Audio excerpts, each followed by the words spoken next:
This is my most common comment that I get online. Gorilla Tag IRL. For those of you that don't know, IRL stands for in real life. Now initially I was like, what? Gorilla, like, I guess because I walk on my hands, and I guess gorillas do that, but gorillas also have like legs too. Don't gorillas like walk on their like knuckles? Like, I guess I can kind of do that, but it's not very comfortable. Like, I walk flat-handed. Okay, I shouldn't have tried to walk on my knuckles. I had a cut there that was healing, and I've officially broke it open again. Terrible idea. And then maybe I thought, well, maybe it's because I'm hairy, like I'm Greek and Italian, so I typically have like a pretty hairy body. But then I was like, I rarely take my top off here online, so like, what do they mean? And then like, tag, like, I never really enjoyed tag. So I was like, oh, that's kind of funny, but I don't get it. But then it just kept happening, and it continues to keep happening.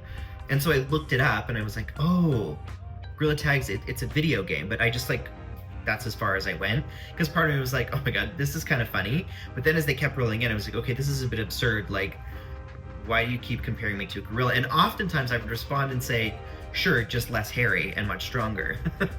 But like, I've never played the game before, and I thought if people are gonna keep referencing me as this, maybe I should like try the game and see what it's all about. So let's do that today. So this game is only available through a VR headset, but luckily I have one. Okay, it's honestly been a while since I've used this. Ooh.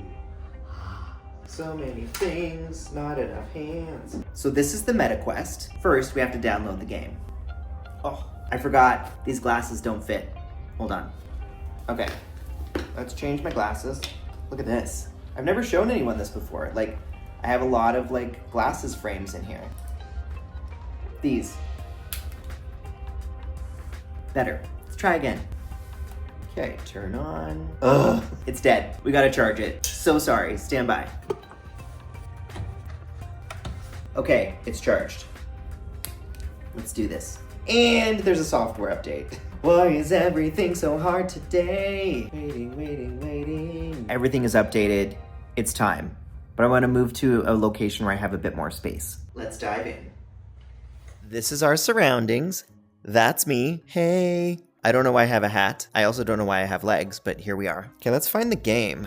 Here it is. While it downloads, I looked up the instructions on how to play. Here we go. I gotta be honest, this does kind of feel like me. Walking on my hands. This is exhausting. How do I turn?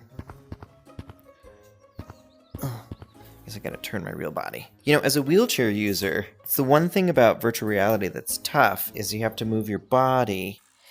You've got to like take your brakes off, put your brakes back on. I can climb. Oh, okay, this is fun. I like this. Don't fall. Truthfully, this is wreaking havoc on my shoulders in real life. Future Spencer here. So at the beginning of this game, they teach you how to like navigate the world by crawling out of this cave, but it took me a really long time. So let's fast forward to when I got out of the cave. I can kind of see why people think of me when they play this game. This is what it feels like to walk on your hands. Do you know what's also interesting is this is what it feels like when I stand, and then if I bring my hands up, this is what it feels like when I sit down, like in real life. Up, down. So I didn't realize this game was actually live, so these next few portions I'm just going to do a voiceover because I don't want to include other people's voices that didn't consent. Let's go down this slide. Oh, weird. This is what it feels like to climb, okay. That's actually what it feels like for me to climb a slide. This is bananas, pun intended. Just scoot my little body forward here. Here we go. Here we go. Ah! Oh my god, that made me nauseous. Oh my god. Like, it actually felt like I was going down the slide, but I'm super nauseous now. I'm clearly way too old for this game. Also, I discovered that there's a setting that I don't have to move my physical wheelchair. I can just use the joystick to move around and look. Okay, I think I've seen enough. Okay, first of all, excuse me, Ryan. I had no idea that I was gonna be like live with other people. Suddenly, there I am and everybody's talking and I was like, oh my god. Can they see me? That's how I felt. I know they just saw like my gorilla persona, but like, that was wild. I also get why people have been comparing me to this game. There is some realism there. Like the walking on your hands like that it is how it feels and how it looks for me to walk on my hands. So I do think it's an interesting idea that people are getting a a virtual example of what it's like to be me. Obviously, my body looks a little bit different than those gorillas. I'm definitely not as hairy. My torso does kind of look like that, although I have a waist and a banana below. But I get why people are doing the comparison. So many of you might be wondering, does this bother me? Are these questions okay? Now, in the beginning, when I was getting this comparison of gorilla tag, it was kind of funny, but it just keeps happening over and over and over again, and that starts to weigh on me as an individual. Now, I'm 44 years old, I can handle it, I know when to engage and when not to, and I also want to make it very clear, a lot of these comments are coming from young people. Folks that are just learning how to navigate the world and don't have enough experience with disabled folks. And so what they do is they test their boundaries by asking these types of things, or they just think they're being funny. And I'm sure a few of them are, wanting to be bullies online. But I have a bit more grace and patience because they're still trying to understand how the world works. Now, disabled people spend a lot of their life being asked invasive questions about their body, about their health, about their anatomy. And these are not questions that we ask non-disabled folks. I can't tell you how many times strangers, complete strangers, come up to me and ask me these questions. I'll give you a perfect example. A few years ago, I was traveling with my buddy Jake, and we rolled up to a McDonald's, and I got to the counter and went to order, and the person behind the counter was like, "Oh my God, I'm so glad that I'm finally meeting somebody like you.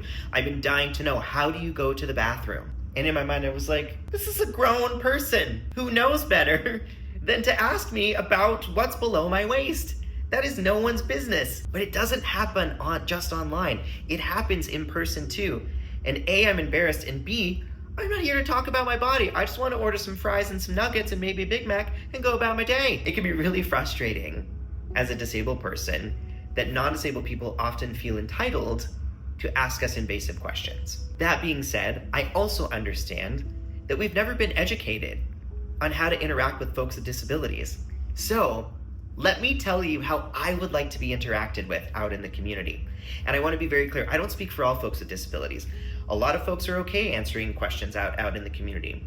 For me in particular, when I'm here online speaking to you, or I'm doing a keynote as a motivational speaker, I have come in knowing that I'm going to allow questions to be asked. Now, the nice thing about online is I get to pick and choose which ones I answer, and many of the questions that are being asked I've already answered in videos that you can find the answers elsewhere. But in person is a different story.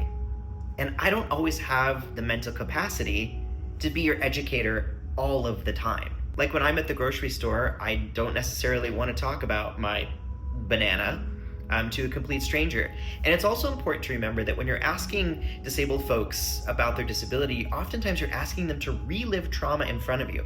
Imagine a complete stranger coming up to you and asking you to relive something super traumatic. So for me, how I would prefer this interaction to go is if you see me out in the community and we are not close friends, it's okay to come up and say hello, introduce yourself, and then, like all things in life, ask for consent. Do you mind if I ask you some questions about your disability?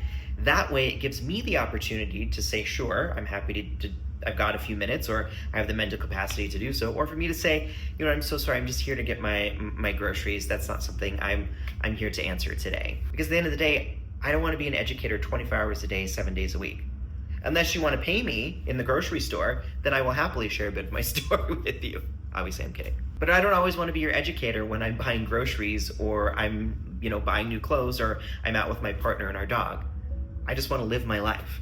So I just wanted to put that out there as something to think about the next time you go to ask a question online, or you see someone in person that has a disability and you go to ask them a question. My humble suggestion is you introduce yourself first, so that you recognize that first, we're just human beings, and second, that you ask for consent. And do you mind if I ask you some questions about your disability? I hope that helps, and it gives you some language on how to interact with folks like myself. All right, I'll see you next Friday. Bye.